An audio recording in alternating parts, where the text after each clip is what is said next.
Asubuhi ya leo nina furaha, ninamtukuza Mungu. Amekuwa mwaminifu ndani ya maisha yangu, amenitetea, amenipigania, ameniinua. Andiko letu la leo litatoka katika kitabu cha Mathayo mlango wa 12. Huu ni ujumbe ambao Kristo mwenyewe anatumwa nao na Mwenyezi Mungu.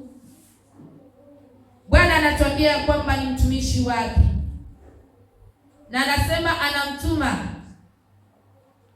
na anasema ya kwamba Roho wa Bwana yu juu yake.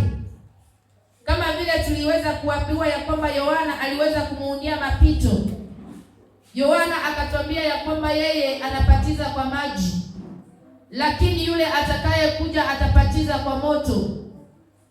Bwana Yesu asifiwe. Yesu anakuja, na alipofika akaweza kupatiza watu katika Roho Mtakatifu. Bwana asifiwe. Ndiposa akaambia Nikodemo ya kwamba mtu asiposaliwa mara ya pili basi hataweza kuona ufalme wa Mungu, kumaanisha asiposaliwa katika maji na Roho Mtakatifu. Bwana asifiwe. Asubuhi ya leo ninakuletea ujumbe ya kwamba mtumishi wa Mungu ambaye ni mpendwa wa Mungu, Roho wa Bwana yu juu yake, amekuja asubuhi ya leo, anakupa habari hii kupitia Mathayo ya kwamba Roho wa Bwana atakaa juu yako sawia alivyokaa juu ya Yesu Kristo. Na wakati alipoenda akasema, na waachieni Roho Mtakatifu ambaye atakuwa msaada kwenu, ambaye atakuwa mwalimu wenu. Yaliyo ya sirini atawafunulia, yaliyo mengi atawapigania na atawaonyesha yote. Bwana asifiwe. Kwa hivyo tunapotubu, tunapokaa katika utakatifu wa Mungu, tujue ya kwamba tuna Roho ambaye yuko juu yetu, na huyu Roho anatusaidia tuenende katika njia inayofaa.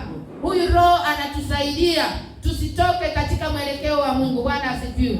Akaweza kutuma wa kupitia pale, akatuma hata na watumishi wake wengine.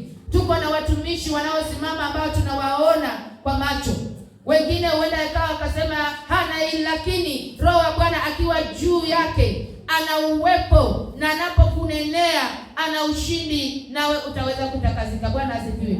Kwa hivyo mtumishi wa Mungu, usihangaike. Asubuhi ya leo Bwana amekutia moyo na anakuambia kwamba Roho wa Bwana yu juu yako.